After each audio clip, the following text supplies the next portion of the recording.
Saudi में free visa सुविधा, जाने डिटेल। नमस्कार, स्वागत है आपका हमारे चैनल डेली सऊदी न्यूज पर। खबर शुरू करने से पहले एक जरूरी सूचना आपको दे दें कि अगर आप सऊदी में फंस गए हैं, कफील आपको छोड़ नहीं रहा है, आप परेशान हैं, वापस अपने घर लौटना चाहते हैं, तो घबराए नहीं, स्क्रीन पर दिए गए नंबर पर कांटेक्ट करें। इनका नाम अहमद अली है। ये आपको कानूनी प्रक्रियाओं के तहत महज 3 से 4 दिन के अंदर ही खरूज लगाकर सऊदी से फाइनल एग्जिट कराकर आपको सही सलामत अपने देश पहुंचा देंगे। बता दें कि सऊदी अरब में फ्री वीजा की सुविधा मिल रही है, लेकिन एक कंडीशन के साथ। चलिए उसके बारे में बताते हैं। तो बता दें, मुसंद प्लेटफॉर्म, जो कि सऊदी अरब में घरेलू वर्कर के समस्या और उनके मामलों को डील करता है, उसने ये अपडेट दी है कि फ्री वीज़ा विदाउट ट्रांसफ़र अब सऊदी अरब में मुहैया कराया गया है। यानी अगर कोई घरेलू वर्कर सऊदी अरब से आता है और उसकी जो प्रोवेशन पीरियड या फिर कह सकते हैं कि एक्सपेरिमेंटल पीरियड जो होता है, यानी 3 महीने 90 दिन का, उसके दौरान वो वापस चला जाता है, तो उसी स्टेटस और फीस पर नया वीज़ा वो निकलवा सकता है बिना कोई फीस के। वीज़ा की शर्तें और स्टेटस की बात करें तो बता दें कि जो नया वीज़ा है उसके लिए कुछ शर्तें हैं। दरअसल वर्कर का स्टेटस जो है वो ठीक होना चाहिए। अगर उसके खिलाफ किसी भी इलाके में सऊदी अरब में कोई भी मुकदमा दर्ज है या फिर कोई भी परेशानी है उससे रिलेटेड, उस पर जुर्माना है, तो उसे फिर ये वीज़ा जो है वो नहीं मिल पाएगा। देखिए, आमतौर पर घरेलू वर्कर का मामला अलग होता है और इसमें कम दिक्कतें आती हैं। घरेलू वर्कर की वापसी और नया वीज़ा के बारे में बात करें तो बताया गया है कि अगर एक्सपेरिमेंटल पीरियड के दौरान वर्कर वापस चला जाता है तो उसी फीस पर नया वीज़ा निकलवाने की सुविधा दी जा रही है। यह इसलिए क्योंकि प्रवासी वर्कर के लिए शुरुआती 3 महीने मुश्किल होते हैं और सऊदी को भी वर्कर पसंद नहीं आ सकता है। वीज़ा और सरकारी फ़ीस मिलाकर 10,000 से 11,000 सऊदी रियाल का खर्च आता है। इस सुविधा से दोनों पक्षों का फ़ायदा होगा।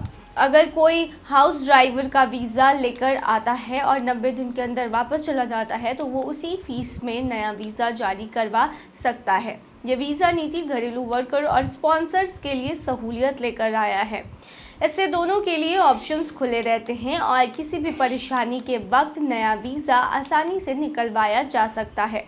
तो सऊदी अरब में ये सुविधा दी गई है उन लोगों को जो कि डोमेस्टिक वर्कर हैं और सऊदी में काम के लिए जाते हैं, लेकिन 90 दिनों के भीतर ही वो वापस लौट आते हैं।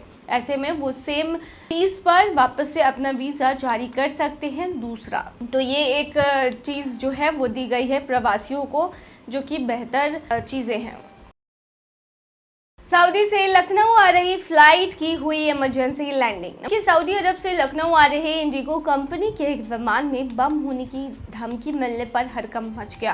आनन फानन में प्लेन को राजस्थान में इमरजेंसी लैंडिंग के लिए ले जाया गया। बता दें, इससे पहले नई दिल्ली से शिकागो जा रहे एयर इंडिया के विमान में भी बम होने की धमकी दी गई थी। इसके बाद अफरा तफरी में उसे कनाडा के हवाई अड्डे पर उतारा गया था। हवाई अड्डे के एक अधिकारी ने बताया कि यह विमान सऊदी अरब के दमम हवाई अड्डे से लखनऊ के लिए रवाना हुआ था। अधिकारियों ने बताया कि प्लेन में बम होने की सूचना मिलते ही इसे इमरजेंसी स्थिति में उतरने के लिए जयपुर भेजा गया है।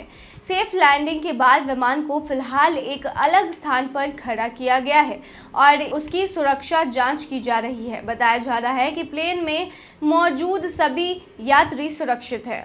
बता दें, इंडिगो ने एक बयान में कहा है कि हम दमम से लखनऊ आने वाली उड़ान संख्या 698 से जुड़ी स्थिति से अवगत है। हमारे यात्रियों और चालक दल की सुरक्षा हमारी सर्वोच्च प्राथमिकता है और हम संबंधित अधिकारियों के साथ मिलकर काम कर रहे हैं तथा दिशा निर्देशों के अनुसार सभी आवश्यक सावधानियां बरत रहे हैं। इस तरह के बढ़ते मामलों से लोगों में डर का माहौल पैदा हो रहा है। आपको बता दें, मंगलवार को अयोध्या से महर्षि वाल्मीकि अंतर्राष्ट्रीय हवाई अड्डे पर खलबली मच गई थी। जयपुर से इंडिया आ रही एयर इंडिया एक्सप्रेस की फ्लाइट में बम होने की सूचना मिली थी। इसके बाद अयोध्या एयरपोर्ट पर सुरक्षित लैंडिंग कराई गई और विमान की जांच पड़ताल की गई। इस तरह से बम होने की सूचना मिलने से एहतियात के तौर पर लैंडिंग कराकर लोगों को सुरक्षित रखने की कोशिश की जाती है।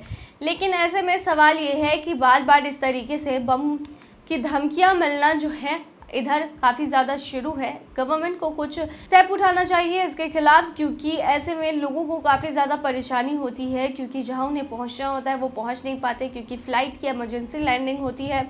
लोगों को इवैक्यूएट किया जाता है फ्लाइट से। उसके बाद पूरा निरीक्षण किया जाता है फ्लाइट का, और फ्लाइट जब सेफ दिखती है तो फिर से यात्री को बोर्ड किया जाता है और उन्हें जहां भी उनका डेस्टिनेशन होता है वहां तक पहुंचाया जाता है। इस पूरे सिलसिले में काफ़ी ज़्यादा टाइम कंज्यूम होता है। कुछ लोगों के दूसरी जो कनेक्टिंग फ़्लाइट होती है वो छूट जाती है, कुछ लोग इंपॉर्टेंट मीटिंग्स के लिए जा रहे होते हैं, उसके लिए लेट हो जाते हैं। तो इस समस्या का जल्द से जल्द निदान निकालना चाहिए। सऊदी अरब में कामगारों के लिए आई है इंश्योरेंस पॉलिसी। कैसे मिलेगा मुआवजा, चलिए बताते हैं कि कौन कौन है एलिजिबल, यानी कि पूरी डिटेल। देखिए, सऊदी अरब में कामगारों के लिए एक बेहद ही अच्छी चीज़ निकलकर सामने आई है। दरअसल सऊदी अरब में इंश्योरेंस पॉलिसी का एक नया कानून लागू कर दिया गया है। अगर आपकी कंपनी आपको सैलरी बोनस नहीं देती है या बाकी अधिकार नहीं देती है तो आप अपने अधिकार हुकूमत से प्राप्त कर सकते हैं, यानी सरकार से प्राप्त कर सकते हैं। सऊदी अरब के मानव संसाधन और सामाजिक विकास मंत्रालय और बीमा प्राधिकरण ने प्रवासी श्रमिकों के अधिकारों की रक्षा के लिए एक नई बीमा योजना इंश्योरेंस प्रोडक्ट शुरू की है। 6 अक्टूबर रविवार को प्रभावी हुई बीमा प्रोडक्ट का उद्देश्य उन मामलों में श्रमिकों पर वित्तीय बोझ को कम कर देना है जहां नियोक्ता वेतन का भुगतान नहीं कर पाता है। यह निजी क्षेत्र यानी प्राइवेट सेक्टर की कंपनीज द्वारा नियोजित प्रवासी श्रमिकों के लिए अवैतनिक वेतन और अन्य बकाया राशि को कवर करता है। देखिए, यह योजना बीमा दस्तावेज की शर्तों और लाभों के साथ साथ इसे विनियमित करने वाली नीतियों और प्रक्रियाओं के अनुसार लागू की जाएगी।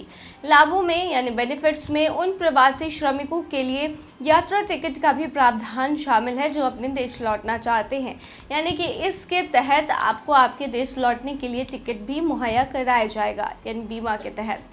इस इंश्योरेंस पॉलिसी के तहत जो सरकार है आपको 17,500 रियाल तक देगी और सऊदी अरब से जाने के लिए 1,000 रियाल तक का टिकट भी करा देगी।